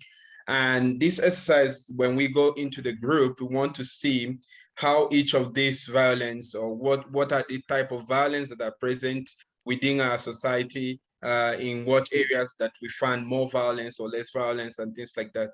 So we have decided to put this into what we call the triangle of violence. Of course, we were arguing earlier within the team whether we talk about, because when you talk about conflict, sometimes it's not all conflict that are violent, but what we agree was more like in every conflict, there is either a direct or indirect violence, you know? So we want to know from your discussions in your group, in your community, in your society, where and in what aspect do you find this type of violence? So when we talk about direct violence, for example, what are the type of direct violence that exists? Is it sexual violence? Is it marital or conjugal violence in the family and things like that, that you experience that is very predominant in your society, in your school, in your family, in your community? Then when we go a little further, are there cultural violence that exists, and what do they look like? In what form do they present themselves in your society? And then the final one, but not the least, would be a structural violence. Are there like systems or policies that are made specifically to target certain group in the society that makes it impossible for them to live freely and justly like every other person in that society?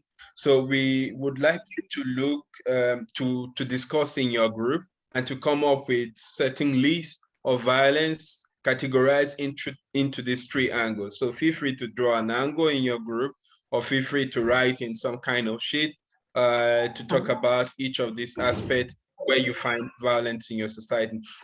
And we would encourage when you go to the group, you can auto select a moderator for yourself, but also someone to take note. And then when we come back into the bigger group, we'll be able to discuss some of these elements that we talk about. Yeah, so yeah, thank you, Sushit. I see you. Yeah, okay.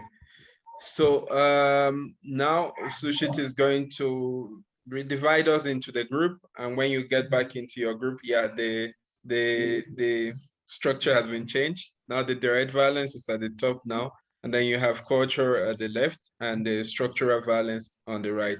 But whichever case, we would like to see the different components or how they present themselves in your society, where you find yourself, either at the country or regional or whatever level or local village level where you work and engage. So if there is no question about that, we would now invite you to accept your group when you are divided into group, and to go to discuss these elements using, of course, the reflection that you just finished having with Michael on the different aspects of conflict. Yes, so we have also created a Google Jamboard so we can collect all the different reflections in one place. If you click on the chat, there is a link shared there, and it will open up the Google Jamboard where you will find this different pages. So I've tried to put the names of the different countries. So find the name of the country. You can move to the different pages by the arrows here. See, if you click on the left and the right arrows, you can move between them and find the correct page for your country. And then when you want to add things, you can go to this left-hand menu. You can click on it and you will get a sticky note. So I'll say,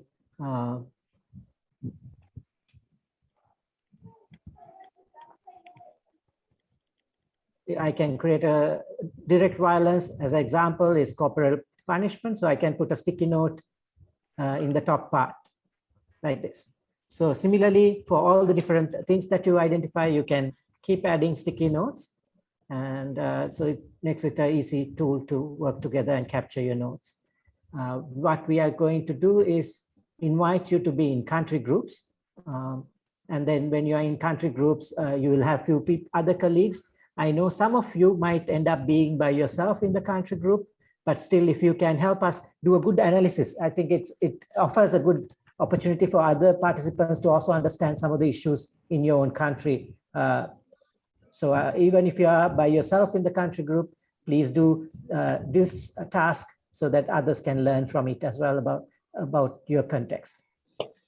So let me open up the meeting rooms for the different countries. What you will find is that I've created different rooms per country, and you have to join this time. So select the appropriate country, and then you should be able to join because I don't know which country you're from. So you will have to select the country group to join. And if anybody has question, Mandy, do you have a question?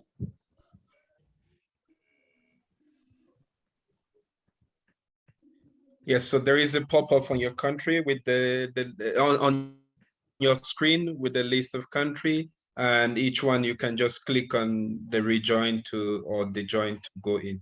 And feel free to introduce yourself since you're in country group and probably meeting yourself for the first time. You can also use that moment to get to know yourself in the country group while you go into the discussion on the different elements of violence as in this triangle of violence. So see you soon in about 20 minutes. If anybody who still remains needs help to get assigned to the correct country group, please share, then we can assign you. I see quite a few people still are here. Can you try to join the country group? Sorry, how do we join? I didn't get that part. You have to click, Eunice, can you tell me which country you're from, and then I'll assign you? From Kenya. Okay. Okay, I'm from Zambia. Hold on.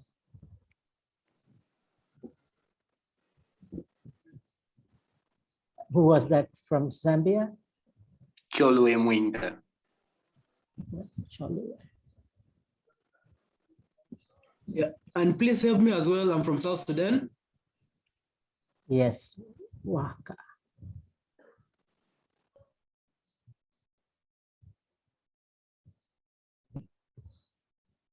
Alice, which country are you from? Ruth Legese? I'm Salem, I'm from Zimbabwe. Salem from Zimbabwe. I'm not going to be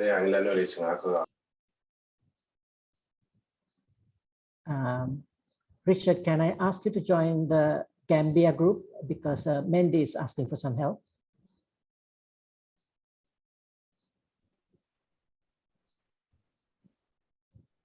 Ruth, I think Richard Ethiopia? left already, so I can join there. Please. Okay, is from Ethiopia.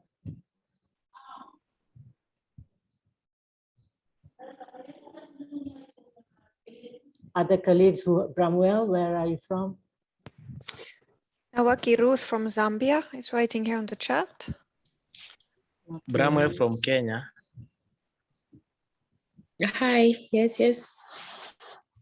I'm from Kenya, Bramwell from Kenya. Ruth, where are you Yes, from? Bramwell, you are assigned. Okay, thank you. Ruth from Zambia. Nawaki Ruth from Zambia. Ruth is from Zambia.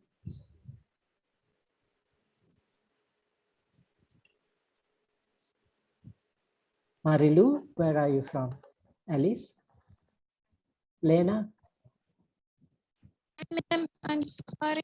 I'm from South Africa. Marilu is from South Africa. From Kenya.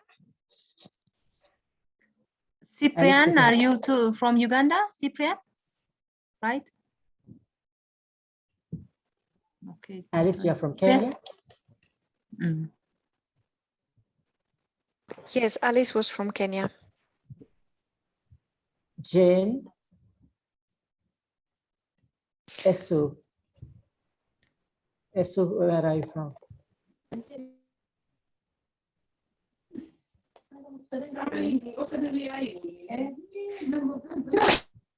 Jane Zumanu is from Nigeria.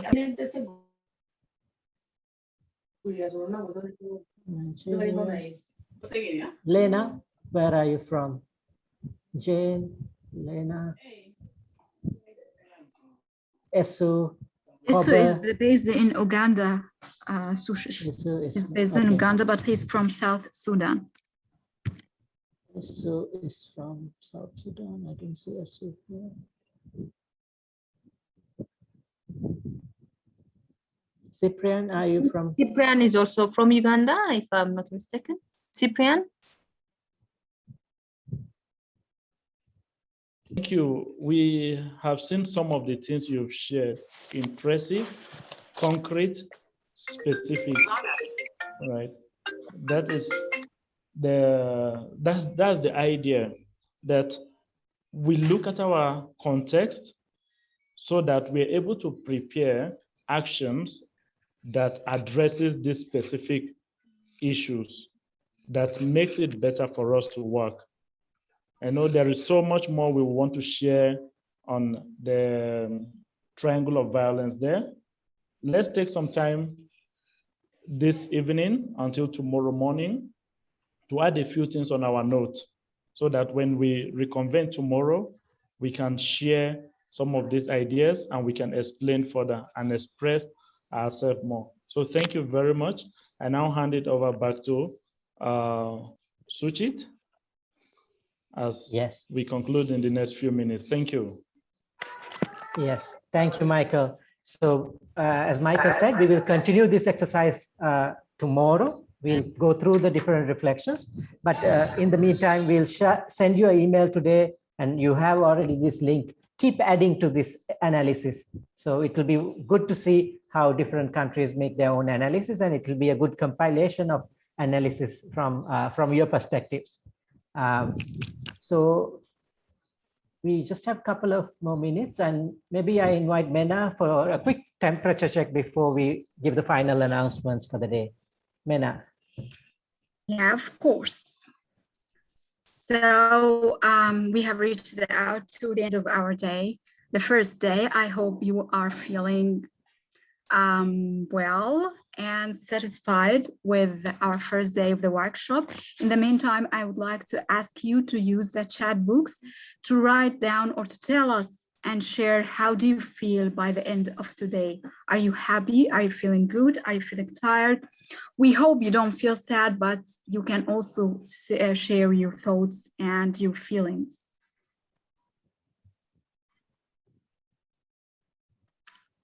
Great.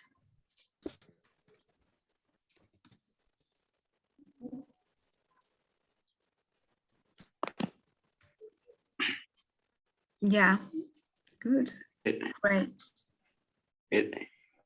We are getting a lot of positive responses.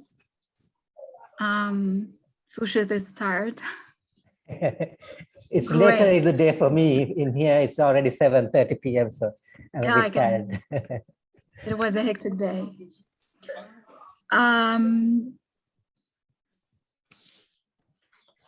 Thank you very much for sharing all your positive thoughts. And we are sorry for those who technical network didn't help them that much. Please, at any time you face any technical problems, go back to the chat books and start sharing from there. No exclusion for anyone. We are leaving no one behind. We always go back to the chat books, me and the other facilitators, to read your comments, thoughts, and share and your idea. I'm glad you all are happy, and I think we reached out to the end of the day. So from the bottom of my heart, as well as from the facilitation team, I wish to you all good day. I'm not very sure about your time zone, but enjoy the rest of your day. Goodbye and see you tomorrow. Just some announcements before we go. So the first announcement is that a clarification of time. Our session starts at 2 o'clock East Africa time.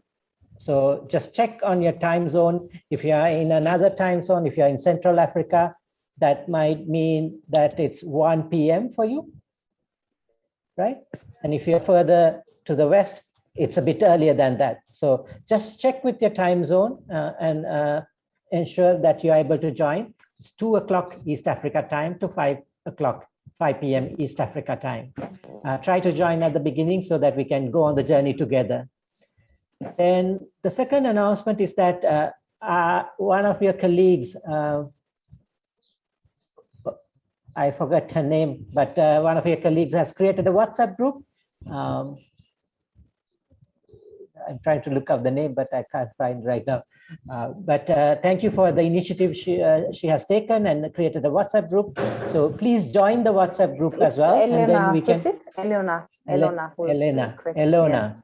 Thank you, Elona, for creating the WhatsApp group. And if you can all join the WhatsApp group, then we can keep connected, and any announcements and messages we can share. If you have also any connection issues, you can use the WhatsApp group to share. The third announcement is that we will send you an email after this session today. We'll include a link to a folder with some of the resources we shared, but also the link to this Google Jamboard so that each of you can add to the analysis of your country, and then we can come back to revisit that tomorrow. Those are the main announcements we have. Anybody else has an announcement? And if anybody else has any request or comment or feedback, the facilitators will be around for a few minutes. You can feel free to stay and raise your question or give us your feedback verbally as well. If not, then maybe we end the session for today and look forward to connecting tomorrow. Have a good night. Thank you. Have a good evening and see you tomorrow. Thank you. Thank you very much.